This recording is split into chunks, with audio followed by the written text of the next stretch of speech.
Everybody, welcome back to the vlog. This is vlog number 43.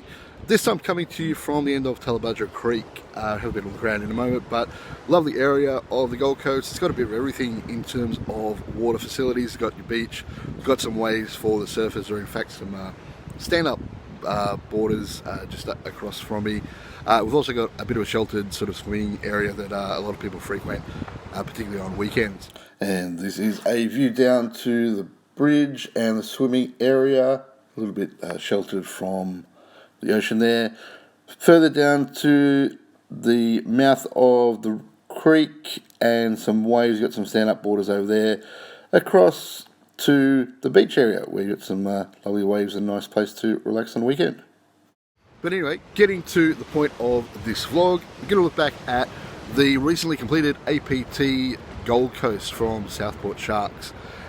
Again, as we've seen with recent poker tournaments in the post-lockdown period, live tournaments are huge, and this one was no exception. Run over 5 days at Southport Sharks. I believe there was 22 events across the course of the scheduled 5 days. 900,000 was their estimated prize pool. And as we saw with their previous event in Brisbane a few months earlier, the records again were shattered. This one, just over 2 million for the prize pool for the entire tournament and series. So, and here we have the record prize pool, $2,021,670. Wow. Again, live poker very much alive and well, at least in Queensland where you've got live poker running. You've got more things coming back. I know the Star at Gold Coast recently started up tournaments again, so they've got that restarted. APL ran one of their APL Poker Tour events in Victoria. There's a bunch of events running in Adelaide, so we're almost getting back to the normal as far as poker is concerned and live poker, although it's not quite there just yet, but very much headed in that direction. Here you have a look around the main hall at Southport Sharks. You can see in the distance the feature table is RFID. A whole bunch of tables set up in the main room, and again you can see that it is packed. Here's a closer look at the main table, the RFID table, thanks to LCA Poker. And now we're just moving around to another view from a different part of the main hall. Again, you can see packed full of players as it was pretty much the whole weekend. This is one of the side areas where they had some more tournaments and side events, some of the smaller events down there. And out in the foyer area, this actually pretty dimly lit areas where they had some satellites at different times. Here's the registration desk. Again, that was pretty busy, and the pokershop.com.au stand. In terms of my own series, I actually didn't play that much during the series for a variety of reasons. The main one being just work commitments. I couldn't really get away from work for the early days of the schedule. I got there Thursday night and Saturday afternoon. Managed to play 2 events and 2 satellites.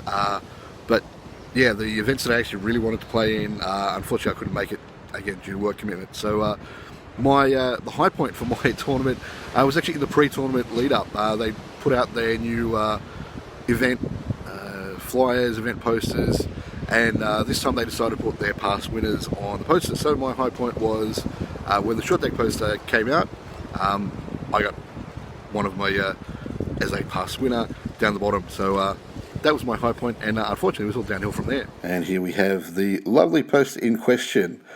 We can see down the bottom the past winners, and there's my lovely photo at the bottom. As for my own tournaments, didn't go so well. Ended up playing the six-max shootout and the poker shop event.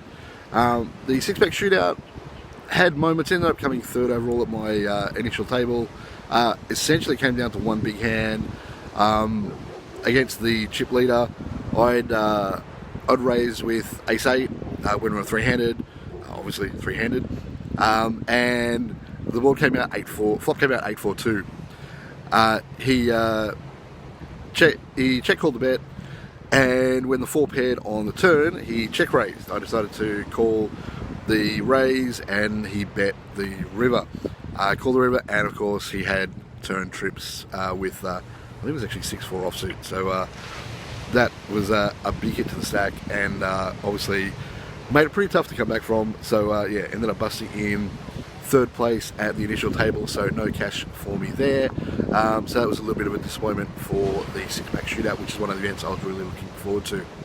As I mentioned earlier, unfortunately I couldn't play the short deck or pineapple events. They were two that, if time scheduling permitted, I definitely would have played, but unfortunately they were daytime during the week, and I just couldn't get time off work to play in those events, so had to skip those. And that meant that my next event, I mean, I did play a satellite on the Thursday night after busting out of the 6-max shootout. That didn't go particularly well, but as these things do sometimes. And here's the official photo from the Poker Shop 120, me in action. As for the Poker Shop event, unfortunately, I managed to get one of the tougher initial tables.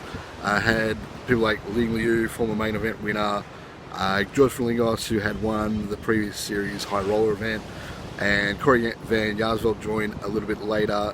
Again, another one who's, I believe he's won a main event at APT, or at the very least one of the other big side events. So yeah, had a pretty tough initial table.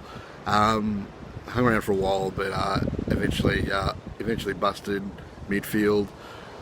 Then went and played another satellite, got close to qualifying for the main event, but managed to get probably about 10 short of the seat, so missed out on that one as well. So not exactly the greatest in terms of results series wise, but as I mentioned before, as far as APT are concerned, another huge series, well run as always.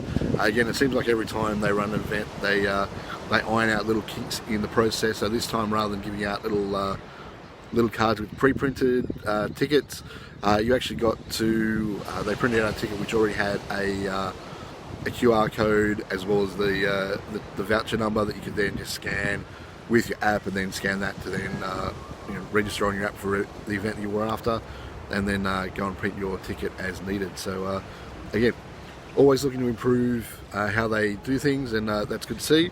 Something that maybe some of the other operators can learn from. But yeah, they've done a really good job with that. Next series that they're planning to run is, I believe, up in Sydney, I think in June.